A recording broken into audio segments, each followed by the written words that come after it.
Hello and welcome to this very special webinar that is going to take a look at an improved manufacturing process for a knee implant.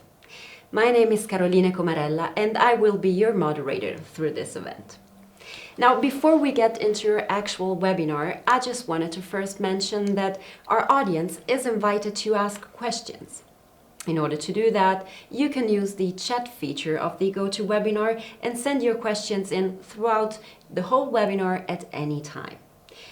At the end of our sessions, we will try to get to as many as we can. Just in case we can't get to all of your questions, our team of experts have promised to reply to them within 24 hours via email.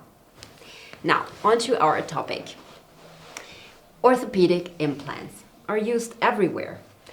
Literally, there are tens of millions of people benefiting from a new hip or a new knee every year. In fact, there are more than 4 million knee replacements done every year. And this amount is growing fast, by about 8% a year. At the same time, governments and insurance companies are putting great pressure on the prices, which are dropping by about 2% a year.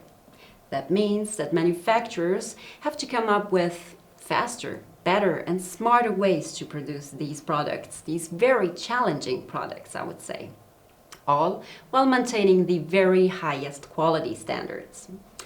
So these three of the leading providers of this manufacturing technology used to produce these implants have been working together for months very closely in order to find a better approach.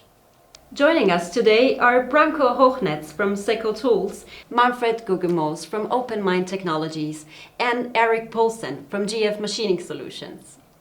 Welcome, gentlemen. Thank you for being here. Thank you. Thank you. So first of all, would you mind introducing yourselves and your company very briefly? Maybe let's start with you, Branko. Thank you, Caroline.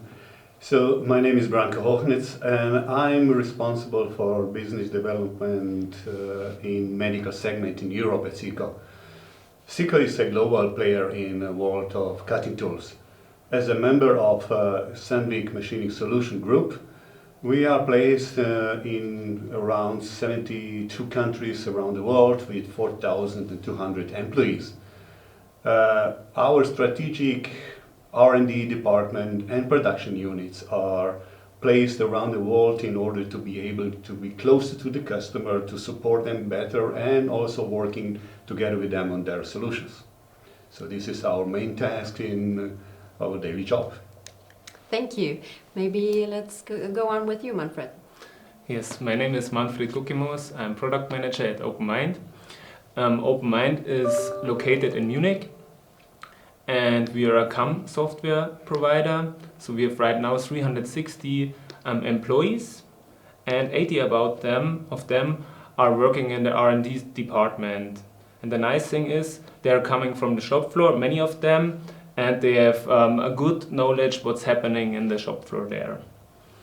And what you see in the picture here, we meet regularly. So the complete world comes together and we're exchanging about different ideas, different approaches of milling strategies and to develop hyperMILL to the future. Mm-hmm. Thank you very much. Let's hear about you, Eric. Thanks, Caroline. My name is Eric Poulsen. I'm the medical segment manager for GF Machining Solutions. GF Machining Solutions is an international organization with about 3,400 employees and an annual turnover of about 1 billion euro. The organization benefits from a unique technology portfolio that includes high-speed milling, EDM equipment, laser systems for machining or for surface structuring, a whole mix of technologies that are really leading and enabling our customers to produce the highest quality devices in many markets, but of course also including medical. Mm-hmm. So thank you so much for this introduction. Manfred, could you tell me what makes up a knee implant? So a knee implant has mainly three components. So the side, the femoral side. So this is the most complex part in this implant. So this part slides over a spacer, the polyethylene spacer, and the lower leg side is the tibia tray. And So we are differentiating between cruciate retaining and posterior stabilizing implants. So the posterior stabilized implant has higher tolerances because the polyethylene spacer has to guide the femoral component itself. And traditionally, they are made out of cobalt chrome. They are milled, they are 5-axis ground and then polished. And of course, this is implanted in a human body, of course, and the quality of this implant is really a link to the success of the implant. So it's really the highest criteria is the quality of this implant. I see. So maybe before moving forward, since we're going to talk a lot about femoral implant, let's have a quick look at some technical terms. So Eric, could you tell me some key parts of this device that we understand better? Sure. So if we look at the overall femoral side of an implant, the most visible part is what's called the condyle surface. And the condyle surface is kind of that curved, mirror polished area that's going to be actually bearing the weight of the implant receiver. Really important for a PS design is also going to be what's called the box area, and you can see the box area or the box blend area, which is going to be guiding the implant itself on the spacer. And also really important in terms of the quality of machining that's done and the quality of the implant is the CAM. The CAM also is going to be engaging the spacer at key points during the activity or the action of the implant, and that's also an area where particular attention needs to be placed in order to produce a good device. Mm-hmm. So this device is really interesting, and I was wondering how we could get from a casting to a perfect, flawless implant efficiently, and maybe even reduce manufacturing costs. Would that be possible, I don't know, to reduce it by 25% or even more? Is that something that in your joining forces of the three companies we're working on? That's really how the whole project got started. In fact, really the project began with a brief meeting that Branko had with me in Milan, the very first discussion. Yeah. I remember, because at Seco it's our daily job that we are looking for improvements all the time. Mm-hmm. We were wondering what we should do to really be able to provide something special on the market. Mm-hmm. And we realized very quickly that just creating a perfect cutting edge is not enough. So if we really want to be on that top level, we would need two premium players with us, and that CAM and machine tool builder players who will join us in that efforts. And I remember when we started to talk about this idea with Eric and also with Open Mind, it didn't take long for them to understand, wow, what challenges that could bring and what could be the beneficial three global premium players working together to create one very good solution. Mm-hmm. And this is how we started, and in very short time we actually received one inquiry from world European, I would say, very good company with great people, great skills, knowledge, machines, everything was on place. However, they were asking us if we can really make something better than they have. And this is how we started to work on very concrete case, and I'm happy that today we are going to present some of the results we achieved. Yeah, we started with a benchmark from a major contract manufacturer in Europe who asked us to take their current process and see if we could do better. Yeah. And the three organizations worked together very diligently over a decent amount of time in order to get the results that we have. And so this benchmark was based on a cobalt chrome casting, based on a milling operation, which was followed by a three-step grinding/polishing operation. But they were having a lot of problems when they were making their product. They were having a lot of quality issues, and they were causing some rework to be done with hand polishing. And that's really where we started to work to try and reduce the rework and create a paradigm change in how we were manufacturing the device. Yes. So talking about challenges in manufacturing, what would you say are the most typical challenges manufacturers face when trying to mill a knee implant casting? Eric, maybe that's something for you, or whoever wants to answer. Well, we can start with in general terms. There's a 3-step process that ends up happening. It's milling, grinding, and then polishing. Grinding can sometimes be done through something called drag grinding, which is moving the material through a ceramic media. But very often it's a 5-axis grinding process that takes place. And that's often the basic recipe. But with the very first step being milling, there's a lot of manufacturing challenges that happen like in the box area. So if we maybe shift to full screen, I know Manfred, you have a lot of experience on this. Maybe Yes. you can comment. I would go one step further. I would talk not about challenge, I would say pain.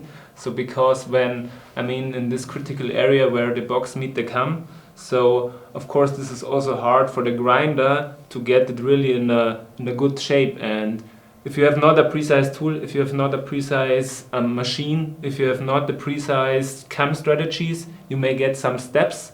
And the interesting thing there is, so you won't see it after machining, after milling, so you will see it after polishing. And when you see a surface like this, so maybe this step has only 15 micron, you will see it after polishing. And this is not acceptable. Yeah. Or it's you have to hand polish it. Right. So you can mill it. You think you have a good product. You go into the entire polishing process, even if you're doing the drag finish grinding, and you're not going to see the defect. And by the time you get it back, you realize that you've either got a scrap product or something that's going to take significant additional rework to bring it up to a decent level of quality, an acceptable level of quality. Yeah. I would say that was quite a hard learning from us. Yeah. Doing everything, and then in the final we noticed, no, it wasn't perfect in that time. And with a good strategy, you would achieve something like this. And in the next slide, maybe we would see, so this is a more tricky one. So after machining, you have to be really go in detail to see this staircase. So it's happening because you don't have a good transition between this condyle surface and this patella track fillet. Right. And you see a staircase on the part. Mm. And if you do a better control over the milling process, if you have a more stable machine, if you have better quality cutting tools, you can produce a surface where the transition is smooth, flawless, if you will. Yes. And these are really critical points for the grinder. And the last one, so this is my favorite example. So maybe also the grinder will not see it after grinding, maybe the surgeon will see it in the light. You see it in the picture that there is only a small edge of shadowing. And we did some tricks with a zebra analysis. We made some pictures with it. So this is no computer visualization. You see here, it's really a curvature problem. And when you do it right, so if you have a precise machine where the 2 inclinations fit together, you will get a really smooth overlap here. Yeah, it's almost like there's a crease in the surface of the condyle. And again, if a surgeon notices this in the operating room, they're going to reject the part even before it gets to being an implant. Yeah. And here's the area where you change the tool, isn't it? When you machine this part, then you change the tool, and if it's not everything according to how it should be, then you get this effect. And that's why it's so important that you have all the 3 components very aligned and very on a high level to be able to skip that.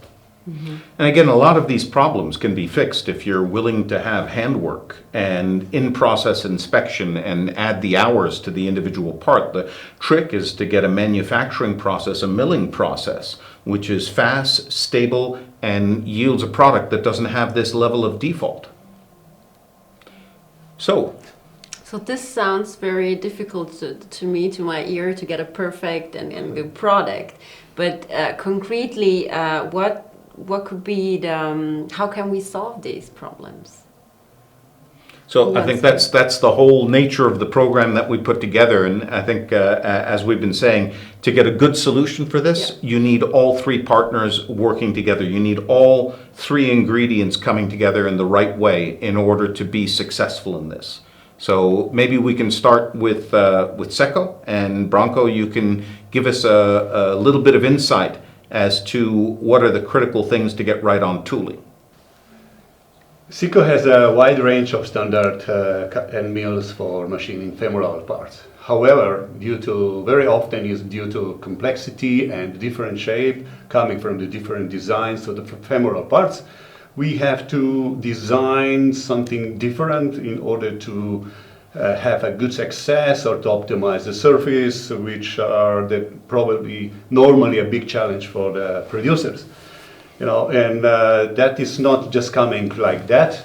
The shape you are probably seeing on this slide is the design came out of our close cooperation with three of us partners. We were sitting around the table and talking what would be the best and to reach that area, to optimize the services, and this is what it came out of that cooperation. Historically also, Seco, all producers were producing ball nose end mills for machining that part. However, this non-stop development challenges came up to design something new, and that's what we call today barrel cutter. And what are the benefits of barrel cutter? The same surface you can maintain with the highest step over. Productivity time is shortened by a significant amount of time, and you can also see the differences between a ball nose end mill and the barrel cutting end mill on these two animations, and they are a huge advantage when you use the barrel end mill in comparison with the ball nose end mill.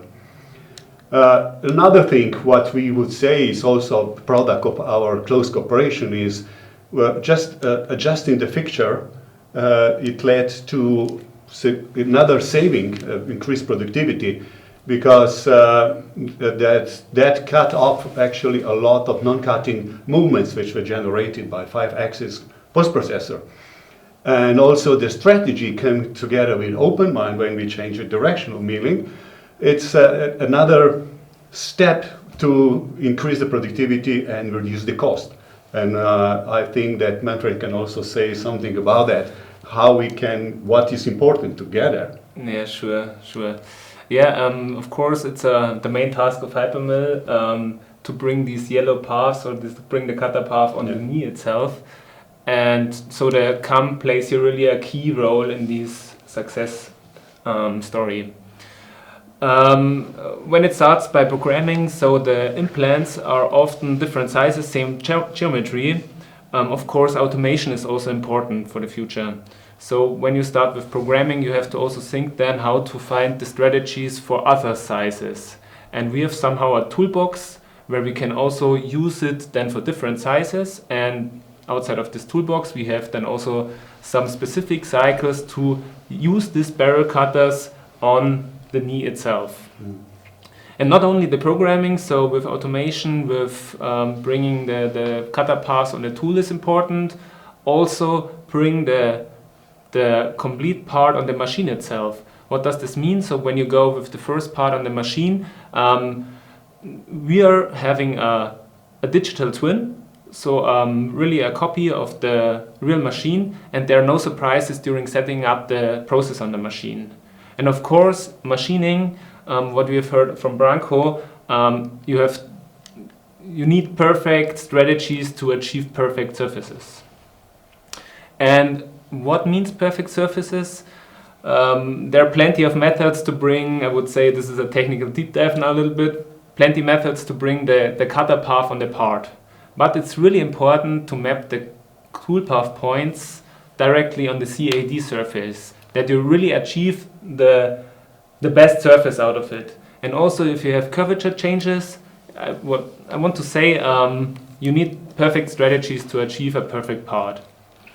And also what we have heard before, when you change inclinations, when you use different tools, when you going from one side to the other side, you need also maybe some, I would call it tricks, but they are standard in the software, to have some overlapping functions that you smoothen transitions from each area.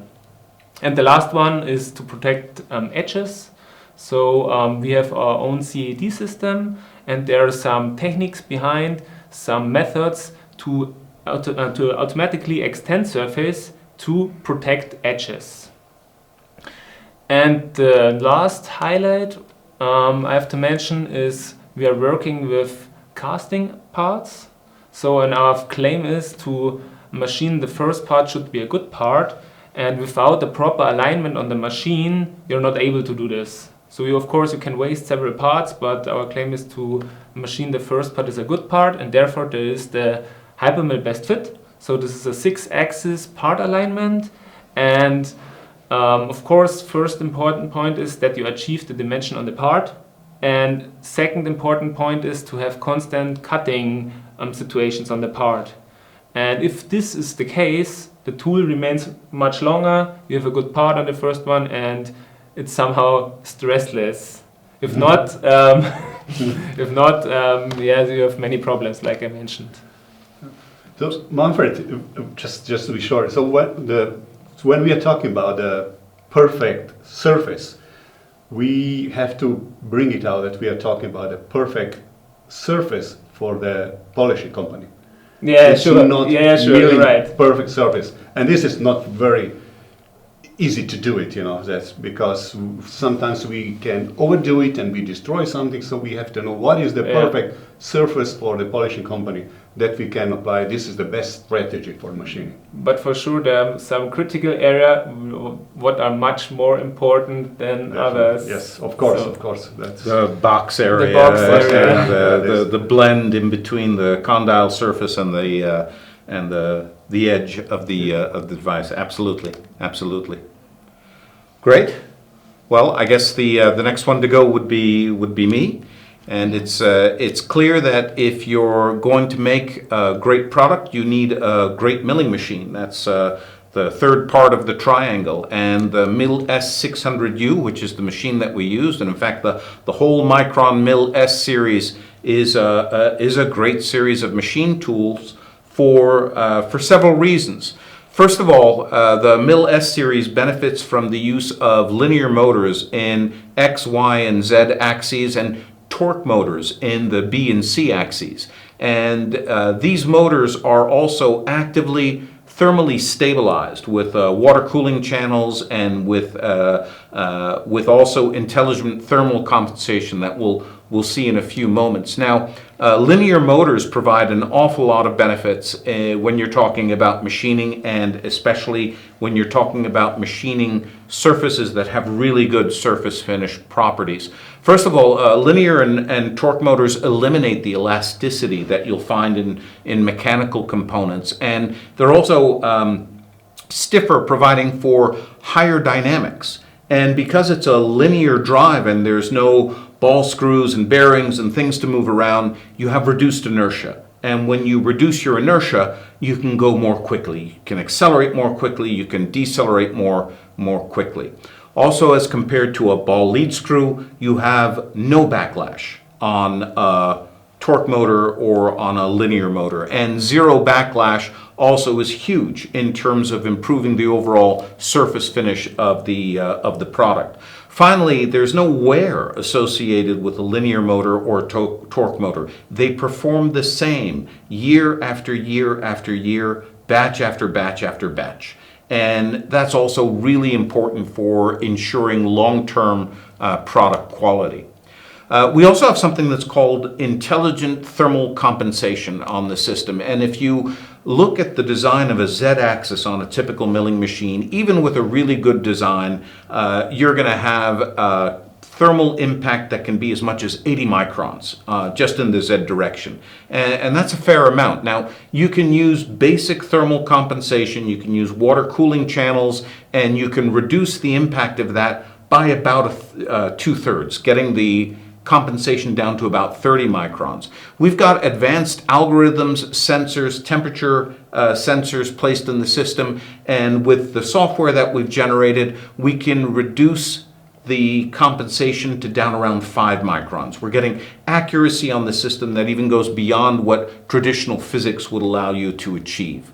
Finally, the MILL S series is always built on a polymer concrete base, and polymer concrete allows us not only to put in lots of cooling channels and cooling tubes in the system very easily, but it also has 7 times the vibration dampening characteristics of traditional cast iron. And whenever you're talking about high quality surfaces, vibration dampening is also absolutely essential. So all told, the MILL S series is by its very design much more capable of achieving the level of results that we were looking to get for our customer. So by putting together a great machine, great tools, and a great CAM software, what is the result we achieve? Well, that's great. So here we've got some video of the machining of femoral side. You can see the machining of the box area. You can see the periphery to condyle blend, and you'll also see some of the areas of the condyle and the patella being machined in just a second. We were able to reduce the milling time as opposed to the benchmark that we received by about 30%. And not only that, we were getting surface roughness that was from 30 to 80% better than the measured surface roughness of the device that our customer was making on their machine with the existing process that they had. And not only that, we were able to substantially eliminate the machining defects that were creating the hand polishing, the rework, the scrap rate. We were really coming out with flawless product on the machine. And if we go back to the basics of a 3-step process, yeah, we could eliminate 5-axis grinding if that was part of the process. In the case for our particular customer, we were able to reduce the polishing process from 3 steps down to 2. And that was also a huge benefit for the customer. So I can not add anything more. So hand polishing was eliminated, 5-axis was grinding was eliminated, and so we have a happy grinder, I guess, or a happy post-processor with polishing. Absolutely, absolutely. I would say that actually we created actually an economic model of the whole process. You know, for the certain amount of components, machining certain amount of components, originally they were required 3 machines in 3 shifts. What we did with our process is we need only 2 machines. So we are reducing cost significantly. We don't need 3 operators. We don't need. We spend a lot less of energy. We create an empty space for maybe additional machine. So we reduced a lot of things, and also after our machining, we reduce some processes that. So, I mean, output per square meter goes up. Yep. The number of operators needed per 1,000 parts goes down. Electricity consumption and the CO2 footprint of the manufacturing operation also goes down. The floor space that you need, the management and the infrastructure needed to manage the systems also goes down. Going from 3 machines to 2 machines is huge. And not only going from 3 to 2, but going from 3 to 2 without rework, without simplifying the polishing process, without the need for 5-axis grinding. And so scrap. And reduce scrap. Yeah. And so this really does create a new paradigm. This really does create a manufacturing approach to a femoral side, which results in significant savings and which gives you a lot more flexibility in manufacturing because you gain floor space and you gain machining hours. And even though that you have to do some initial investment together, there is still saving at the end. It's clear. This is going from using an abacus to using a PC. You know, if you've got to do your calculations, you can do it faster. You can do it with greater automation. You can do it with less handwork. So maybe the comparison's a little bit rich, but it's still a big step forward in terms of manufacturing efficiency. Yeah, and I would say, you know, it's when we were working together, achieve that results. It's like to have a good, you know, view of that is our working is like a 3-leg stool. You know, when you remove one leg, you cannot sit on it, and that's what we found. It's necessary for us to work so close, so open, so enthusiastic, let's say, from the beginning, and so engaged that really only that can generate results what we have achieved. And with the word enthusiasm, I think I'm going to switch to our closing part. I was going through our inbox and there are quite some questions for you. Yes. So I'm going to start right away with the first one that says, I have already OpenMind hyperMILL, Seco tools and Mikron machine. Can I do this on my own? I guess. So Yeah, Who maybe wants you to can- what we use, the strategies are right now in the software. So there are no special tricks what we used, but so we learned many with this project. Of course, when there is a customer outside which has a similar part, we have to also support him. And we have a special team in-house, a special medical expert, which can help you there. I mean, the shapes are different, the strategies are different, the fixtures are different. There are many factors what makes it different. So what I can say is just call us, get in contact with us, and we can support then the customer. I think that's key. I mean, we worked a long time in order to get the results that we achieved. The tools that were used are not catalog tools, and we were able to advance the tooling approach. We were able to advance the software approach, the machining strategies, based on the challenges of cleaning up the box area, having a smooth transition in the condyle blend. All of these things are kind of problems that we solved. And I think it would be very difficult, somebody starting from zero and not having the level of expertise that we could bring in terms of CAM software, in terms of tool design, in terms of the capabilities and the kinematics and the dynamics of the machine in order to optimize to the same level. So I think it would be, I think even if you have all 3 tools starting your project, you still should look at working with us in order to get to the same level. Yes. That would be definitely the fastest and the most efficient way. Yeah. Okay. Thank you. So I've got another one for you. A viewer is asking, how much time did it take the team to go from start to success? Oh, wow. Oh, Wants to answer? We probably had what, like 12 or 15 different approaches that we tried and different tools, and some tools we learned that they didn't work the way we thought. So That's the strategies, yes. Strategies, we were changing strategies, Changing- design. So I think what all told, it took us about 2 months of effort to get from zero to where we are. combined, maybe. Combine, I would say that at least 500 hours, if not more. Wow. And yeah, that would say. Between the teams, but Between the team, yeah. yeah, definitely. yeah. So it wasn't 2 months continuous, but yeah. Yeah, but totally, more than 500 hours. Yeah. We invested in this, so it's what we can say is, but maybe the second one will be faster. Probably not an effort to do for a lot size of 100 parts, but once you're going into tens of thousands per year, an effort Yes. that makes a lot of sense. That's correct.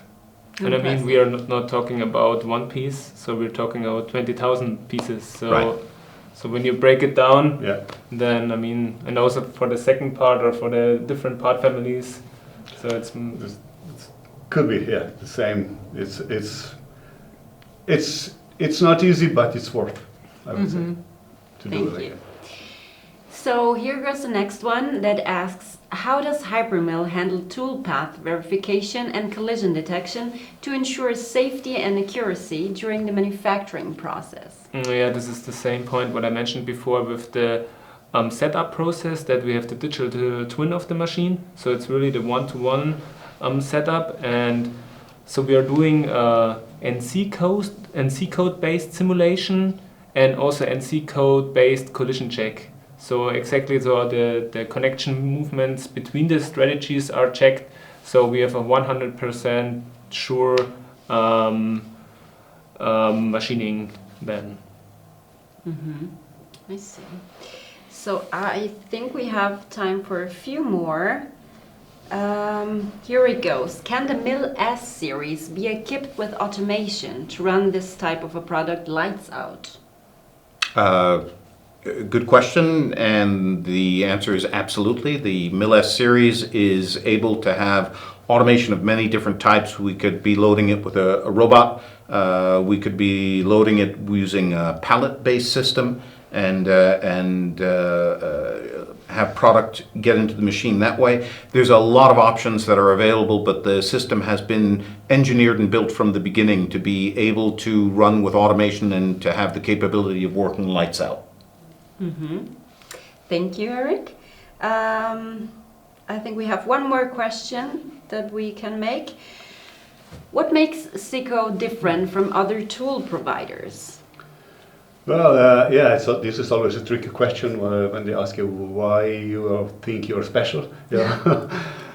I can say that in Seco we like to talk and work beyond the cutting tools. We in many cases, just testing some tools is a waste of energy from both sides involved, from us or customer, because what we prefer is to take the whole component solution in consideration.